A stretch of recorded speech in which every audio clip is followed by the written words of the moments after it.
Today we're talking about parenting, like mothers and parenting and children. Oh. And I think that also is like a 2080. No, I'm just kidding. Ooh. No, but there are different parts Yes. that are awesome and wonderful. And then a lot of it is just the mundane, hard. everyday It's hard. stuff. And so, yeah, I wanted to talk about that today.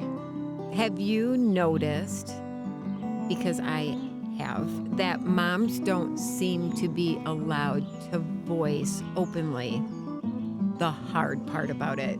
I completely really agree didn't with that. like today, or Yes.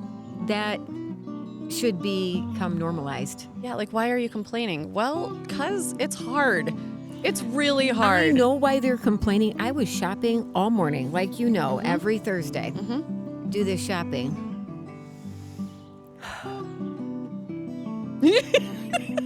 Will bring us back to our Picture gorgeous this, location. if you will, a 2-year-old and maybe a 9 or 10-month-old sitting side by side in a stroller. Because that works really well. Super cute until they started that scream. And I'm not talking I'm just giggling shriek.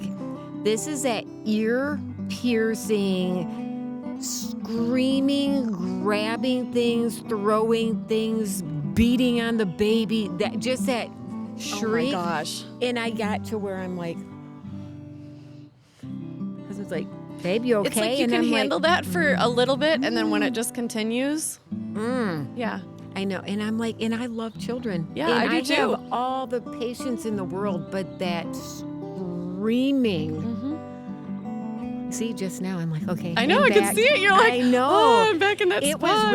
it was that bad. But I'll also say a lot of that came from and I am going to judge here. There's really poor parenting going on with the addressing, because it was ignore, and then hit them. Ignore, What does that do? and then hit them and scream at them.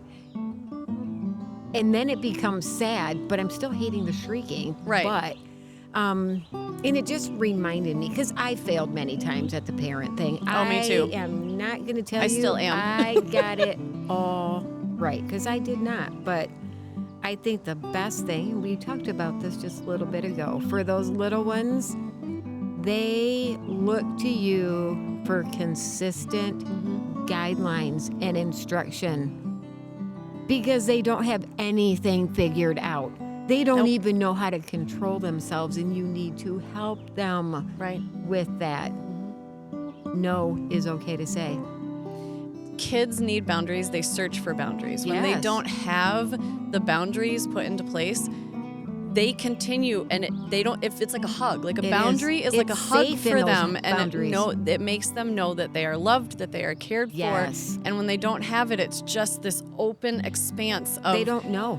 they just flail in their minds, and like in their Yeah. bodies and stuff. But yeah, I completely agree. And there's different ways to provide boundaries, and obviously different ages. Oh, for sure. Different things that you can do for boundaries. But yeah, I think you have to be able to tell your kids no. Yes. You And have to be able to tell your teenagers consistently, no. When you say no, if they continue, no matter how many times it takes in the beginning, you have to stop and address it every single time. So they understand clearly when mom or dad does say this, Yeah. they mean it. Yep. And I need to listen now. I had a herd of kids. I mean, I needed to have boundaries in order Absolutely. to survive with that many kids. And yet I was not a hardcore, rigid type person. I mean, my kids were free to explore all they wanted to in boundaries.